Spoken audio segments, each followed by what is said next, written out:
Assalamualaikum warahmatullahi wabarakatuh.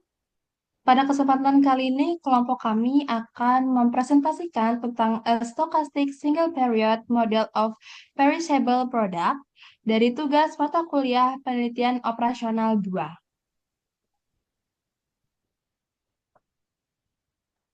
Anggota kelompok kami yaitu saya sendiri Rifda Maulinda Amelia dengan NIM D600230206. Saya Anissa Semanabila dengan NIM D600230198. Saya Anita Rahmatika Sari dengan NIM D600230213. Dan saya Almas Adiba dengan NIM D60023024024.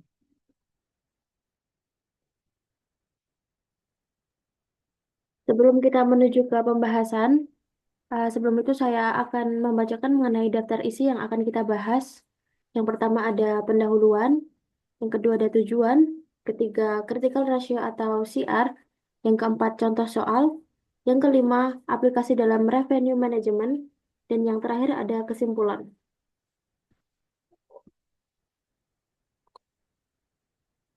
Selanjutnya yang pertama adalah pendahuluan. Model stokastik periode tunggal adalah pendekatan pengambilan keputusan untuk mengelola persediaan produk yang memiliki masa simpan terbatas dan tidak dapat dijual setelah periode tersebut berlalu. Model ini mengoptimalkan inventory produk yang memiliki umur simpan terbatas. Model ini sangat penting untuk meminimalkan kerugian kelebihan ataupun kekurangan stok. Nah, model stokastik periode tunggal ini banyak digunakan di retail, makanan dan minuman, dan juga media. Produk yang mudah rusak ataupun produk yang memiliki nilai jual hanya dalam periode waktu singkat, itu seperti koran harian, produk musiman, ataupun makanan segar, yang dapat menghadapi tantangan unik dalam manajemen inventory. Model periode tunggal ini sering disebut sebagai model news vendor, yang dirancang khusus untuk mengatasi ketidakpastian permintaan dalam situasi di mana produk itu tidak dapat disimpan ataupun dijual kembali di periode berikutnya. Nah, mengapa model stokastik periode tunggal ini sangat penting? Dalam dunia bisnis, khususnya pada produk-produk yang tidak tahan lama atau memiliki masa hidup pasar yang pendek, itu pastinya itu akan memiliki kemungkinan kesalahan dalam perencanaan jumlah persediaan yang itu dapat mengakibatkan masalah yang serius. Seperti jika perusahaan ini menyediakan terlalu banyak, maka barang yang tidak terjual itu kemungkinan besarnya bisa membusuk, kadaluarsa, ataupun bisa kehilangan nilainya dan bisa menjadi sebuah limbah. Namun sebaliknya, jika persediaan terlalu sedikit, maka perusahaan itu kemungkinan juga akan mengalami kehilangan peluang untuk menghasilkan keuntungan karena tidak mampu memenuhi permintaan dari konsumen. Nah, dalam kondisi ini, kita bisa menyeimbangkan risiko-risiko tersebut dan menentukan jumlah persediaan yang paling optimal, itu bisa menggunakan dengan model stokastik periode tunggal. Model ini itu sebenarnya sangat cocok digunakan untuk produk-produk yang cepat rusak atau perishable seperti makanan segar, sayuran, buah-buahan, roti, dan juga daging. Kemudian juga bisa digunakan untuk produk yang bersifat musiman, seperti pakaian musim dingin, dekorasi Natal, dan juga perlengkapan sekolah. Dan juga kemudian model ini nih bisa digunakan untuk produk atau barang yang memiliki batas waktu nilai jual, seperti tiket pertunjukan, koran harian, ataupun majalah edisi tertentu. Dan juga bisa digunakan untuk produk atau barang yang memiliki keterbatasan distribusi, seperti produk edisi khusus yang hanya dijual dalam satu event atau satu hari promosi aja. Kenapa? Karena produk-produk tersebut itu memiliki nilai ekonomi yang menurun drastis, atau bahkan menjadi tidak bernilai setelah melewati periode tertentu, sehingga itu tidak layak lagi disimpan untuk dijual di waktu yang akan datang. Nah, meskipun model stokastik periode tunggal ini tuh memiliki berbagai banyak kegunaan, tetapi model ini juga memiliki tantangan tersendiri, yaitu yang pertama adalah keterbatasan data permintaan yang akurat, terutama untuk produk-produk yang baru. Terus yang kedua, ada kesulitan memprediksi perubahan tren ataupun permintaan konsumen yang secara tiba-tiba, terutama dalam industri model dan media. Terus yang ketiga, ada ketergantungan pada analisis probabilistik, yang dimana itu sangat membutuhkan pemahaman mendalam tentang distribusi permintaan dan dampaknya terhadap keputusan stok, yang kemudian akan dilanjutkan oleh rekan saya.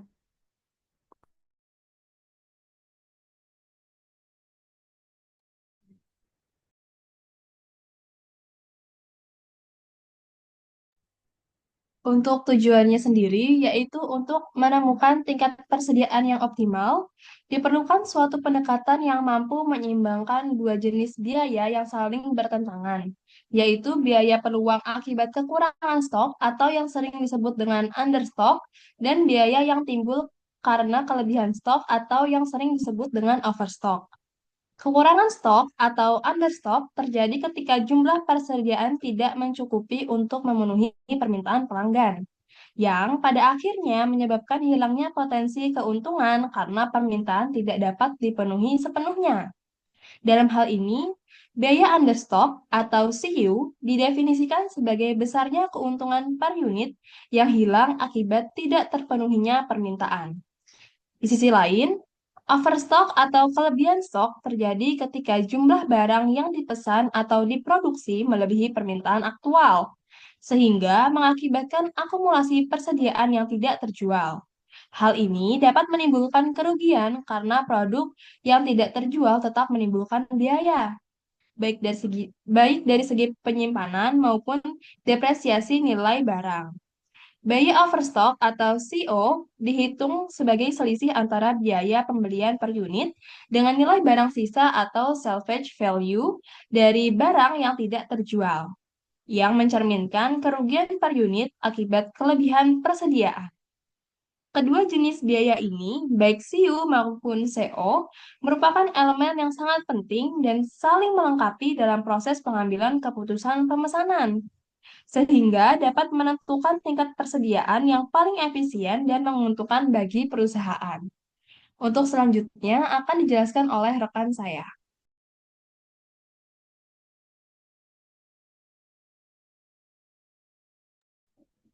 Baik, selanjutnya ada critical ratio atau CR. Jadi, critical ratio atau CR merupakan probabilitas bahwa permintaan atau demand pelanggan tidak melebihi jumlah unit yang dipesan. Dengan kata lain, ini adalah peluang bahwa barang yang kita pesan cukup untuk memenuhi permintaan tanpa kelebihan atau kekurangan. Konsep ini sangat penting dalam manajemen persediaan, khususnya untuk produk yang tidak tahan lama, seperti makanan, bunga, baju musiman, dan lain-lain. Dan juga hanya dijual dalam periode waktu tertentu. Misalnya saat barang sedang promo, kemudian barang lebaran, dan lain-lain. Kemudian ada rumus dari critical ratio sendiri, yaitu CR sama dengan P min C dibagi dengan P min P. Dengan P sama dengan harga jual per unit atau price, C biaya pembelian per unit atau cost, dan V nilai sisa per unit jika barang tidak terjual atau salvage value. Nah, makna rumusnya itu sendiri, jika rumus yang atas atau numerator yang P min C adalah keuntungan unit jika barang terjual. Sedangkan untuk rumus yang bawah atau disebut juga dengan denominator P min V adalah kerugian maksimum jika barang tidak terjual dan hanya bernilai salvage. Dengan demikian, critical ratio membandingkan keuntungan dari menjual dengan total resiko jika tidak laku. Semakin besar CR, maka semakin besar juga insentif kita untuk memesan lebih banyak unit. Nah, kapan kita menggunakan CR? CR digunakan saat menghadapi permintaan acak atau random dan kita ingin menentukan berapa banyak unit yang harus dipesan X bintang agar resiko kekurangan stok dan kelebihan stok seimbang secara optimal. Nah, kemudian solusi optimalnya sendiri itu agar keputusan pemesanan optimal, maka kita perlu mencari jumlah unit dari X bintang yang memenuhi dengan rumus P dalam kurung D kurang dari sama dengan X bintang sama dengan CR. Artinya kita mencari nilai kuantitas pesanan atau X bintang di mana probabilitas permintaan atau demand tidak melebihi X bintang sama dengan CR. Dengan kata lain, X bintang adalah kuantil dari distribusi permintaan pada tingkat CR. Contoh sederhananya, misalkan harga jual bajunya itu Rp200.000, kemudian harga beli bajunya itu Rp120.000. Jika tidak terjual, baju dijual obral dengan harga Rp60.000. Maka CR-nya sama dengan Rp200.000 dikurangi Rp120.000 dibagi dengan Rp200.000 dikurangi Rp60.000.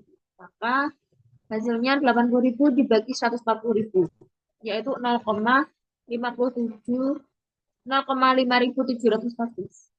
Artinya kita harus memesan jumlah baju X bintang sedemikian hingga 57,14% kemungkinan bahwa permintaan tidak melebihi X. Jika distribusi permintaan diketahui, misalnya normal dengan rata-rata 100 dan standar deviasi 20, maka X bintang adalah kuantil ke 57,14% dari distribusi itu. Jadi kesimpulannya, critical ratio itu membantu kita untuk menjawab berapa banyak unit yang sebaiknya saya pesan agar tidak terlalu banyak rugi jika tidak laku, dan juga tidak terlalu kehabisan jika permintaan tinggi. Kemudian selanjutnya,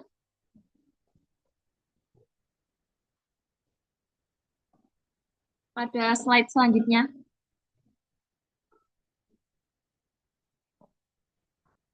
akan dilanjutkan oleh rekan saya.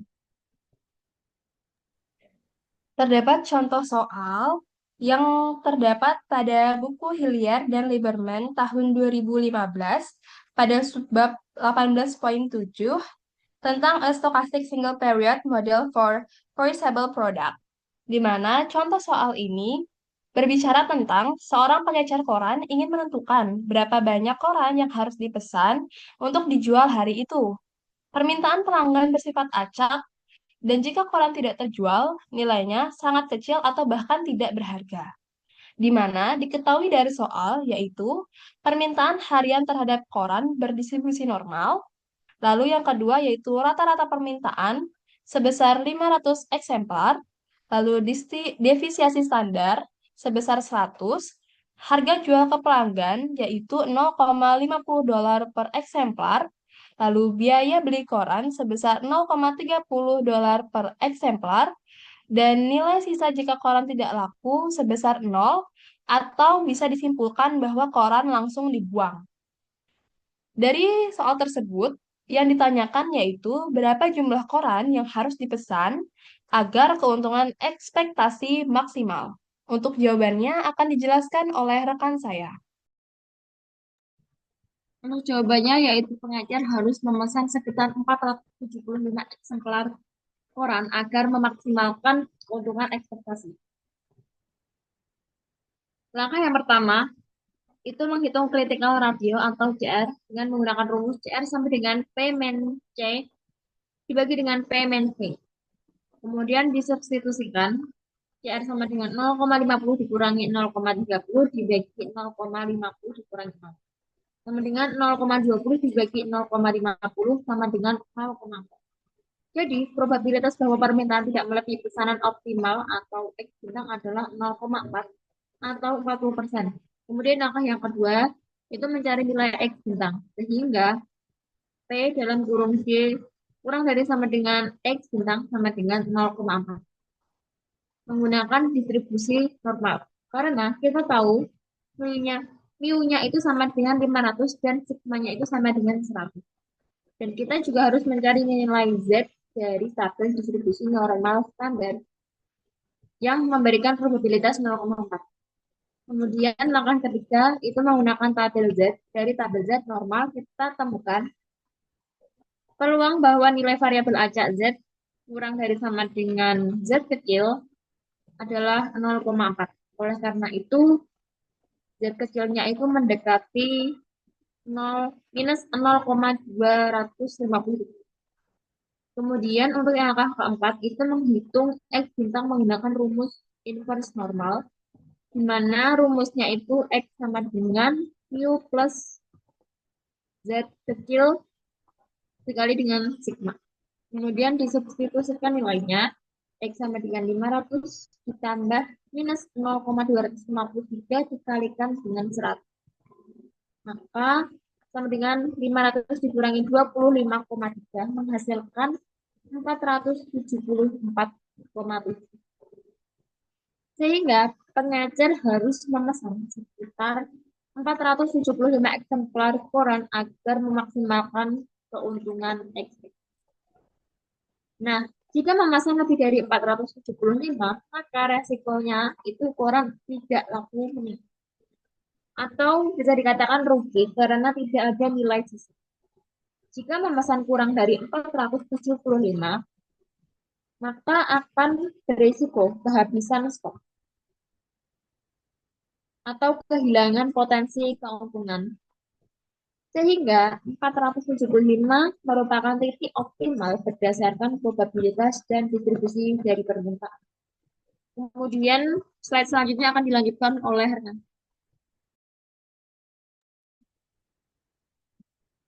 Untuk selanjutnya yaitu pengaplikasian Stochastic Single Period Model dalam Revenue Management.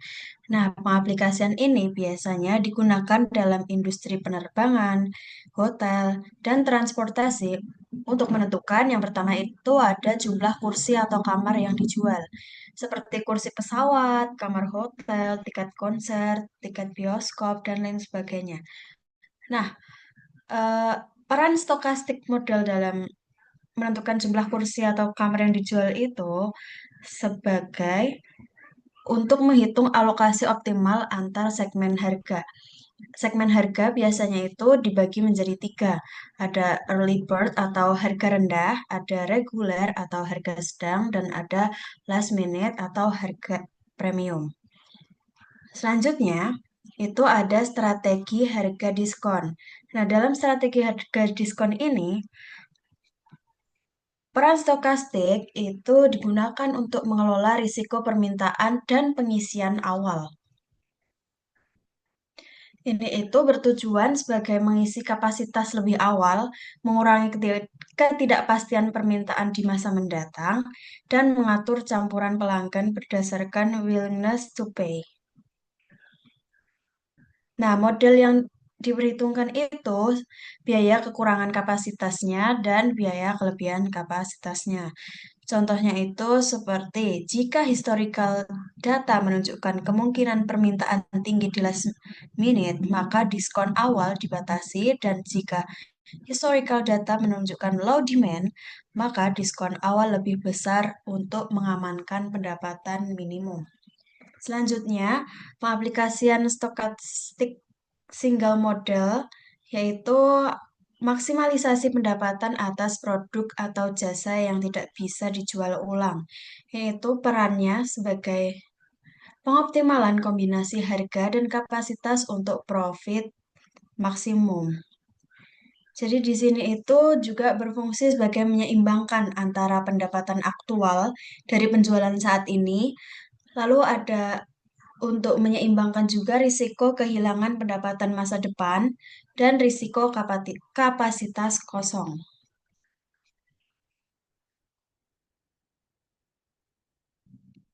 Nah, dari penjelasan kami tadi dapat disimpulkan bahwa Stochastic Single Period Model sangat berguna untuk pengambilan keputusan pemesanan dalam situasi di mana permintaan tidak pasti dan produk memiliki masa simpan terbatas.